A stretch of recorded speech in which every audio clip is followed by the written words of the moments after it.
Hello and welcome to the Future of Work podcast by Allwork.Space. I'm Jo Mernier, and today I'm speaking with Tim Leberecht, who is the co-founder and co-CEO of the House of Beautiful Business, a global think tank and community with a mission to make humans more human, business more beautiful, and ultimately, of course, to make business more human too.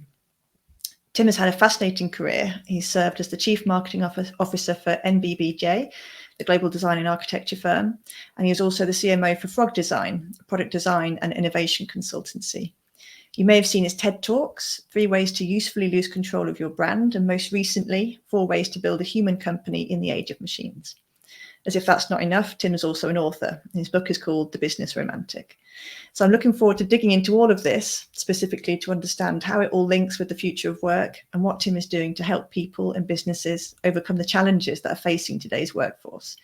So firstly, welcome, Tim, and thank you for joining us. Great to be here. Thanks for having me, Jo. And I've just learned something amazing, that your surname means something quite special. Can you tell us about your surname? So my surname, Leberecht or Leberecht in proper German, where I grew up, means right to live or live the right life. So it's kind of like a moral imperative. It's an old Prussian name that I got from my father, who was born and raised in Berlin. Amazing. And that is quite beautiful, which leads us nicely on to our opening topic, is the House of Beautiful Business. So can you tell us a little bit about that and what beautiful business means? Yeah, the House of Beautiful Business started on the heels of the release of my first book, The Business Romantic, which came out in 2015 and explored what I dubbed like a new need for a new romanticism against the backdrop of the total datafication, total quantification of everything. And as I was trying to form a community around the book after its release, I had this intention of hosting the most romantic business conference ever. And together with my longtime colleague and friend, Till, who then became the co-founder of the house, we started in Barcelona with this most romantic business conference ever. And it really struck a chord. You know, people really wanted to have a space where the conversations were not only transactional, not only focused on business, immediate business outcomes, but went deeper and drew from the humanities and from the arts, were more playful, imaginative, more whimsical.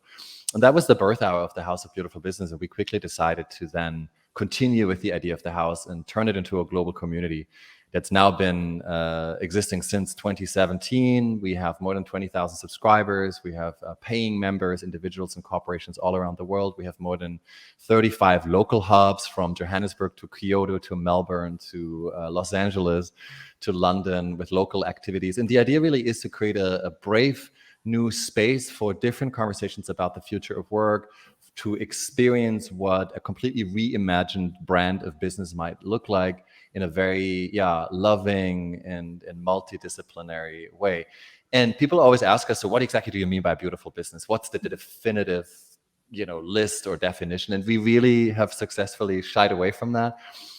We chose the term beauty because it is so elusive. It is in the eye of the beholder. It is, as the Portuguese writer Fernando Pessoa said, beauty is what does not exist. So it's basically what is in your imagination is everything worth aspiring for that does not exist yet. So in business, it means it's business that could be more inclusive, more sustainable, more imaginative, more humane, more interdisciplinary, more tender, softer, more ambiguous, more poetic. So all of these qualities that we have, I think, for too long removed from the way we operate business, which was very reductionist, very data-driven, very outcome-oriented, very process-oriented in the sort of industrialist, post-industrialist way that we have run our businesses. And we want to open, we sort of see ourselves as a Trojan horse, as a gateway into a new way of doing business. And people who join us as members, we're a membership-based organization, are invited to experiences and content and discussions and projects that all share this mission to explore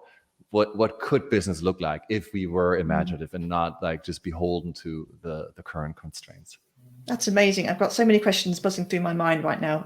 I think the thing that seems to strike true is that it's all about connections, isn't it? It's about people building connections, sharing experiences, sharing knowledge, and that's helping each other to build and strengthen their businesses and take them forward. It really is. I think the pandemic, I believe, has further fueled that desire that people realize, like, at the end of the day, connection and community is all there is. So, there's this famous research conducted by nurses who spend the last remaining hours, the ultimate hours of the dying, and it documents that the greatest regret that people always have when they're on their deathbed is not more money, it's not more success, it's not more necessarily impact, or and not even romantic relationships, interestingly enough. It's friendship. They say, I should have spent more time with those close to me, family or friends. And so deep connections in whatever shade or form, I think, are really what makes a life worth living, is what makes a life beautiful, to have genuine, deep, honest connection and recognition of yourself as who you truly are in a community that you chose or that you created yourself. And I think that desire has only grown through the pandemic. It is one that we try to cater to. People come to us at the end of the day for whatever business reasons they state. Of course they say, I want to develop my business, I want to meet interesting people. From a business perspective, I want to promote my business. But at the end of the day, they're all humans, and at the end of the day, we all go to conferences and networking events not because of business reasons primarily. We want connection and community. We want to be loved and heard and seen and connect with people. And all the business reasons give us great alibis, but they're not the truth. Yeah. And it seems to me that through your work and through the programs, that you want to equip business leaders with the tools they need for future entrepreneurship, perhaps to challenge the way things are done and to introduce new ways of thinking.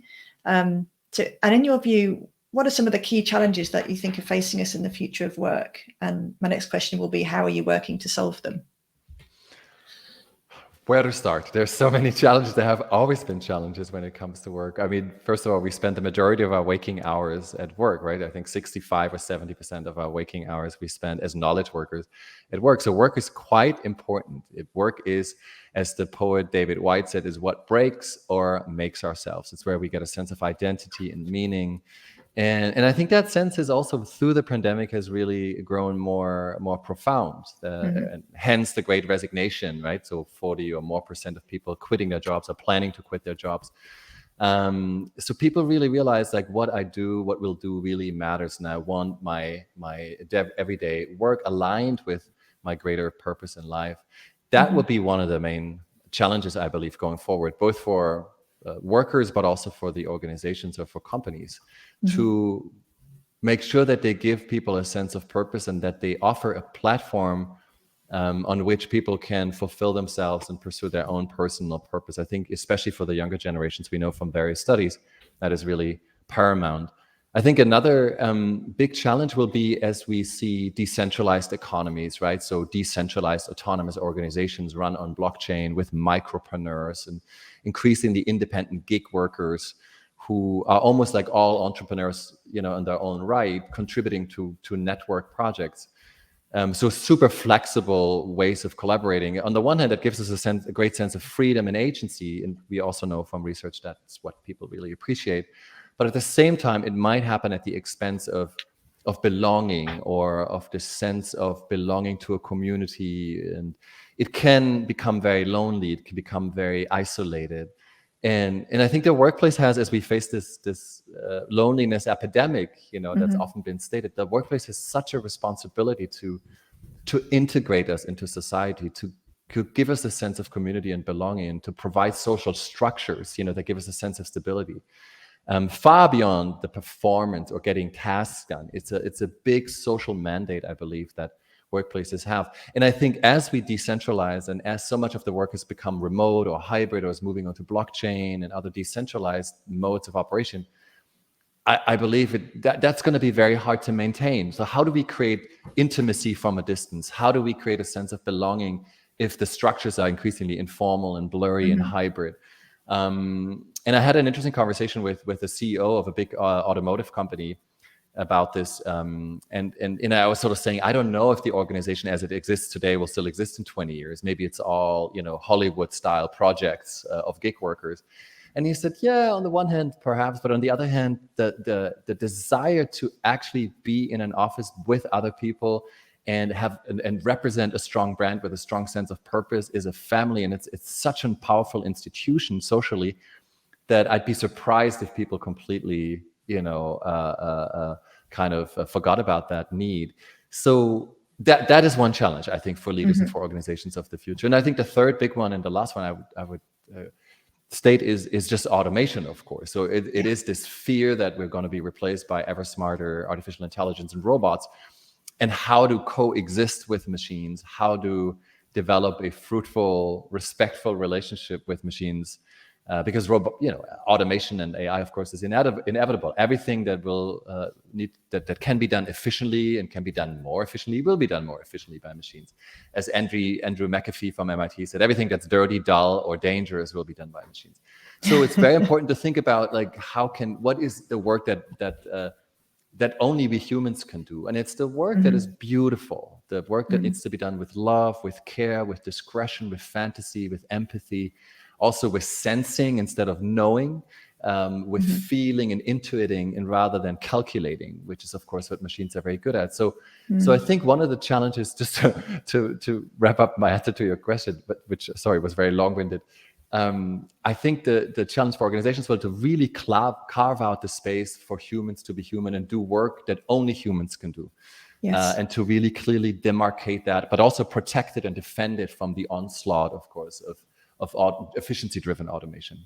Yes, and we'll dig a bit further into automation in a moment, but coming back to one of your, I think it was your first point, about creating a sense of belonging, that's made more difficult now with a lot of people working from home or working from remote locations.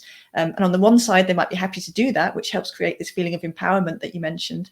But also for the culture side of it and that sense of belonging and the connectedness, it can make that more challenging. So how do you think organizations in this new world of work, how can they help to foster that sense of belonging in their workplace? It starts with a very strong mission and a clear sense of purpose. Like, what does the organization stand for? What is it against? Who's the enemy? Who is not part of a family? My friend and mentor Priya Parker, who wrote this wonderful book, The Art of Gathering, always says, if everybody is family, no one is family. So I think that's a sense of a very distinctive identity is key. Then secondly, I think that identity needs to become manifest in experiences. And I think it's mostly emotive or emotional experiences that connect people and inspire people. So it is the beautiful dinner, formal or informal after work. It is the retreat, a gathering that's really carefully designed to project a different version, a different persona of the organization, to have the license to play at a retreat or other, pockets of imagination within an organization. And I think it's also, and this is something that the pandemic has really propelled us to do, it's to really commit to spaces that are purely social. So to differentiate between meetings that are clearly outcome driven, that have a clear process, that are very stringent, but at the same time also to allow space for the unnecessary, for everything that is not necessarily immediately serving the bottom line, for intimacy, for symbolic value, for rituals, for dwelling on an idea and staying in a space for a little bit too long than the regime of efficiency would allow for. Because if you remove all of that, if you have a purely efficiency run organization, then basically you have no culture, because culture is an excess. It's everything that is not necessary strictly by strict management terms. And protecting that and saying as a leader, we're only going to grow by 20% instead of 25, but we will have a healthy culture that will benefit the well-being and the mental and physical health of people and their sense of purpose. I think is a deliberate decision that many organizations or leaders can take. Those are some of the things I believe that companies can do to foster that sense of purpose, even if it's work will become hybrid or is already becoming hybrid. Yes, and that sense of purpose and that need to give workers more control and more choice, more flexibility to make them happier and more productive. For the small business owner, for example, stepping into their shoes, they walk into the office on a Monday morning, they have all these ideas in their head, they want to make it happen, but where do they start? How do they actually put these ideas into a step-by-step process? I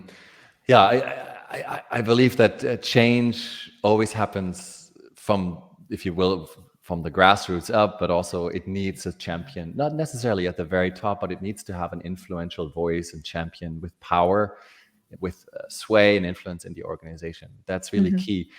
And then I believe, let's say people really wanted to make their work lives and their workplaces more beautiful and implement some of the ideas that we promote: intimacy, doing the unnecessary, more space for playfulness, for rituals. I think it first starts always, as always, with any change, with language.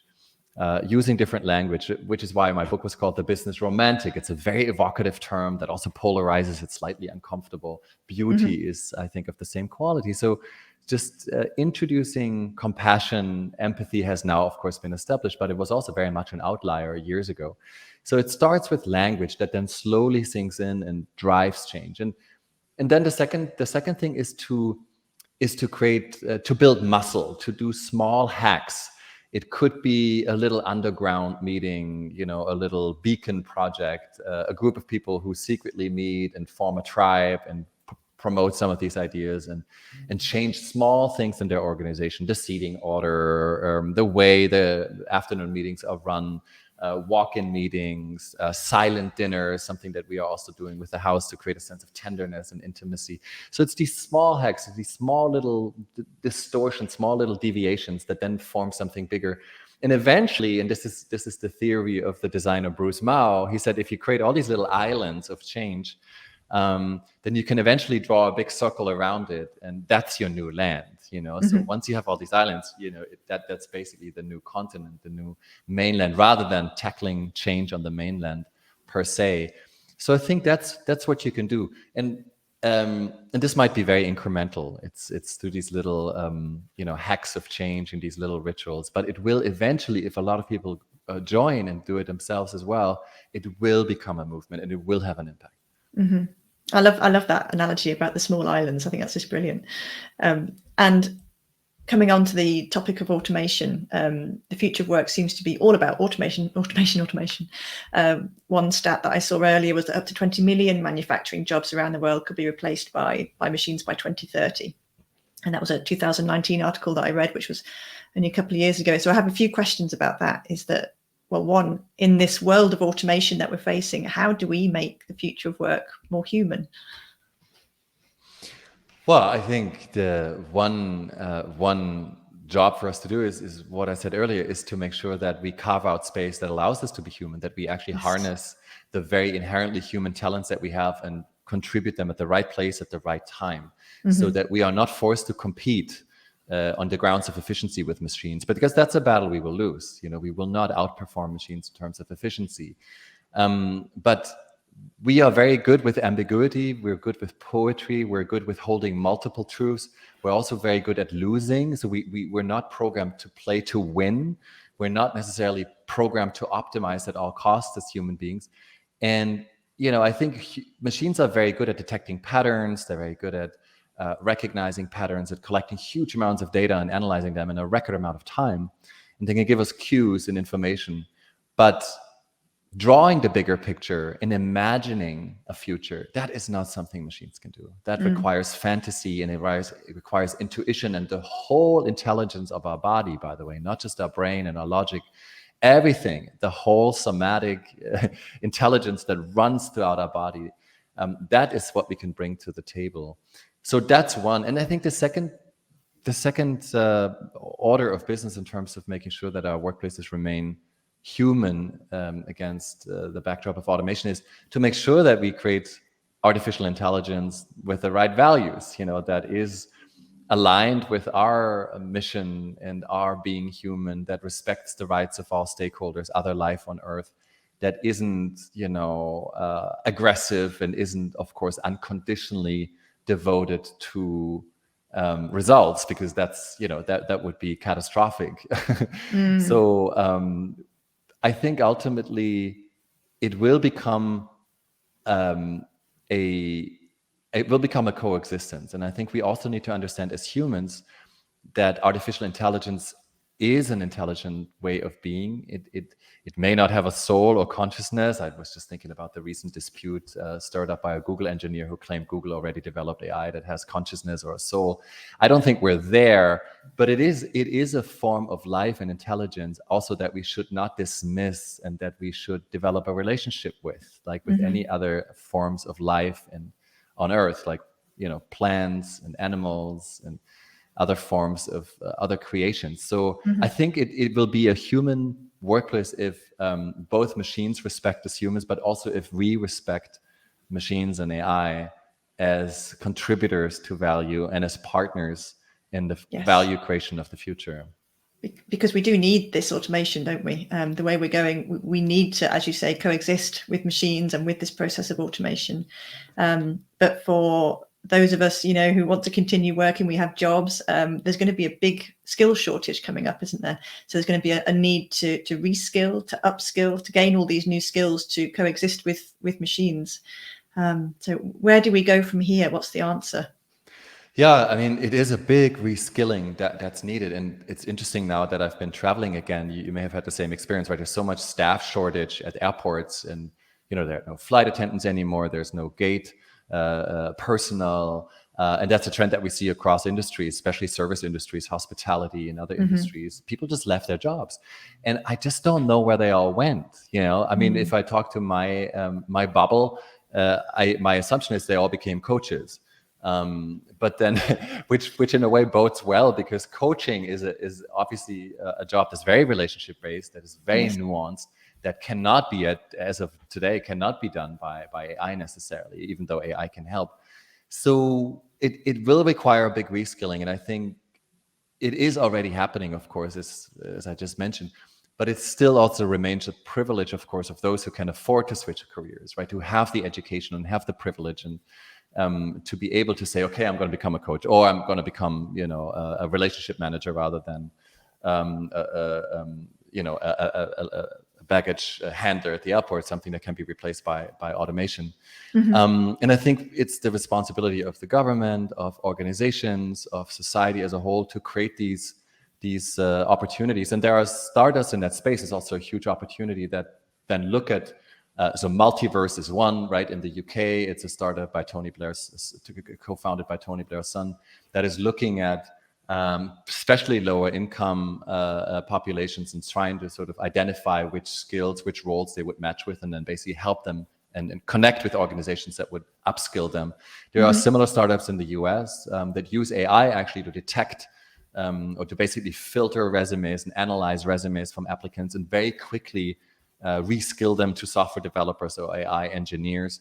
So we need more of these platforms. We just have to make sure that they remain inclusive and that they don't leave those out who either emotionally or cognitively or because of their education, their upbringing, are not capable of so quickly transitioning to a new world of work. And it's an arcane task. And the big fault line and the big danger, of course, is that the social divisions that we see in our society will further widen. And there is, as is the case in Germany, according to research, 1/3 of the population that absolutely does not feel integrated or heard anymore in the political or societal process. So the way we solve this upskilling or this reskilling and making sure people have work that aligns with their talent and purpose, that's to me, that's the question that's the one challenge that we need to solve in order to have peaceful, prosperous societies in the future. Yes. And what role does the employer play in this? Should they be the ones to say, okay, I appreciate there's going to be a lot of automation coming into my business and I will have to lose some people in the process, or retrain them to work with this new automation? Do you think there is an element of responsibility with employers and business leaders to take on that challenge? Oh, there certainly is. I mean, if not them, who will do it? And I mean, I think, of course, they're all driven by profit motives and business and commercial business reasons. But at the same time, I think also, especially as with all the I think, more distinctive political citizenship that we're seeing over the past couple of years, and more brands coming out and stating their political opinion and articulating their social responsibility in a more honest way maybe than before, because there's more scrutiny now. I think there is an incentive. And there's also, I think now after COVID, a collective obligation that's shared by companies to really honor their social responsibility and help with that reskilling. And what they can do is, of course, they can offer, like Novartis does, or other companies, they can offer learning programs and make sure that the leadership development or the learning programs they offer are very adept at helping people grow into different positions. There are practices such as reverse mentoring, where different generation, different hierarchies of workers spend time with each other and help with each other.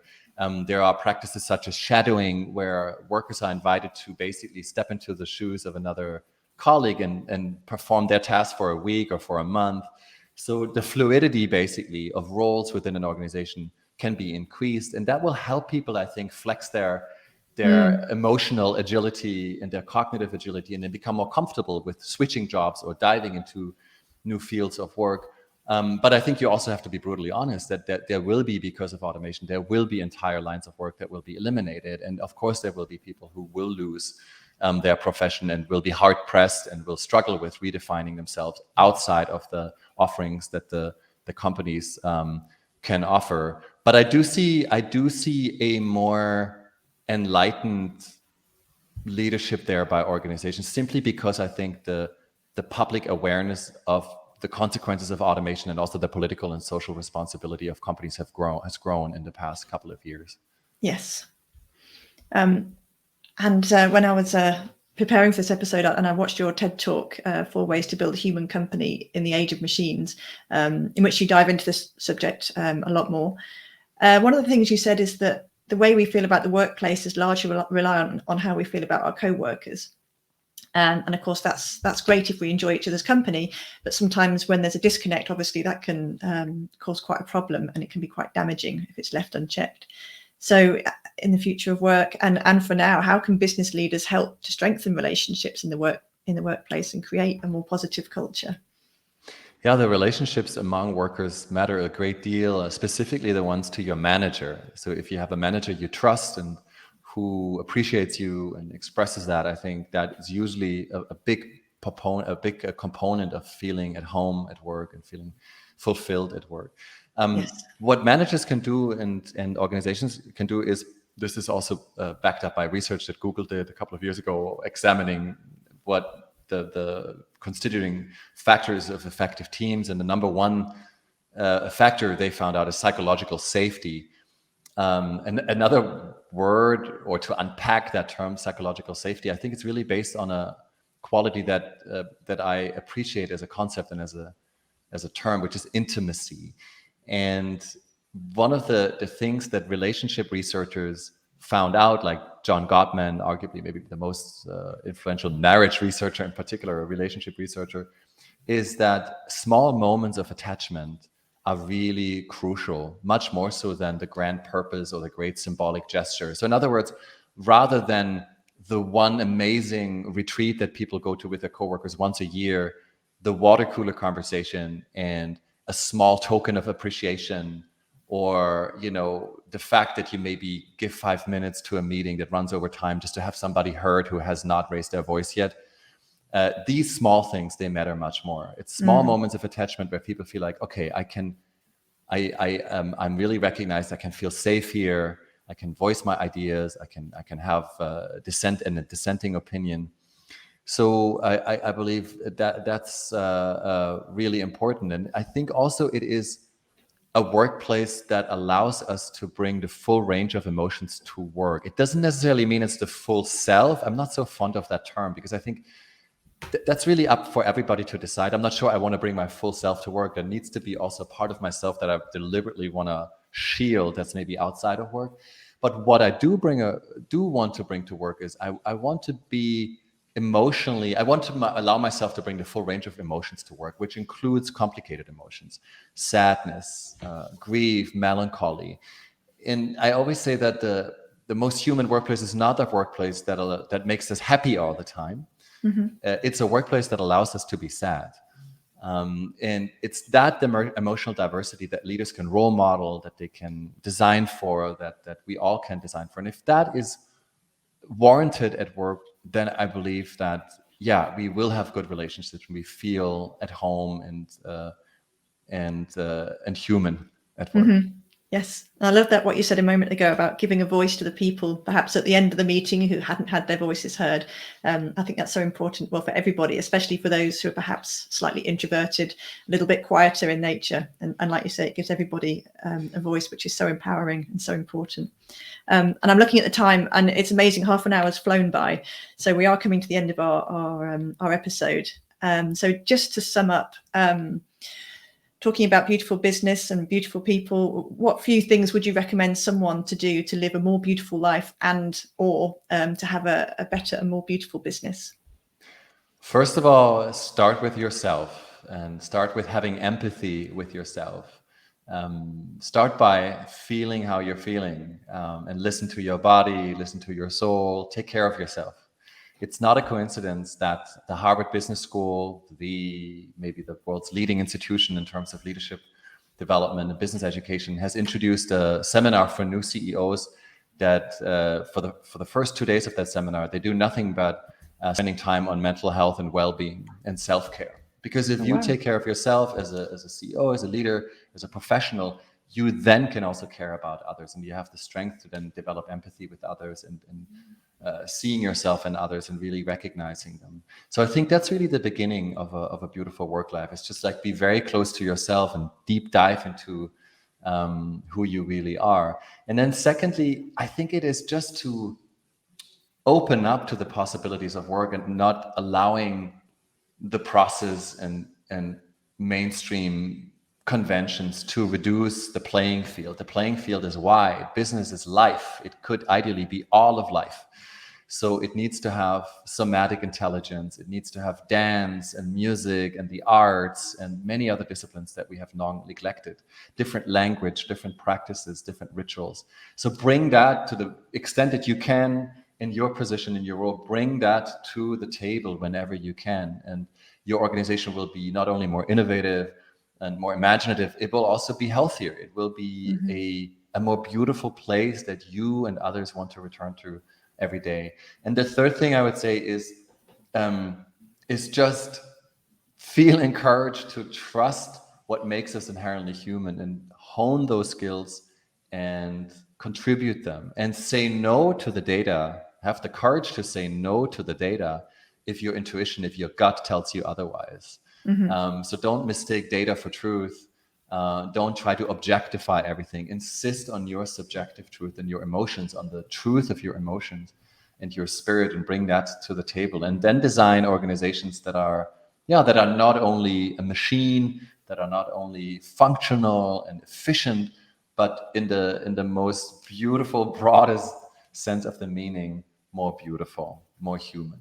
So those are some of the things I think that we can all do. And I hope you will start doing them if you're not already doing them tomorrow. That's amazing. And I love the fact that, given your experience in marketing, that you're saying, say no to the data as a marketer. I love that. It's hard. Yeah. That is a new way of thinking for sure. Yeah. Brilliant. Well, thank you so much, Tim. We've really enjoyed having you on the show today, and I'm looking forward to watching this episode back again, just to try and unpack everything that's been said. So go and look at Tim's TED Talks. You'll find them a quick Google search. And Tim, if our listeners want to contact you directly or to find out more about your programs, how can they do that? Yeah, just go to www.houseofbeautifulbusiness.com. Our website has all the information, or go to timleberecht.com, my website, and you can also always find me online and connect with me on LinkedIn or other networks. I'd love to hear from you. Fantastic. All right. Thank you very much for your time, and we hope to speak to you soon. Thank you so much. Thank you.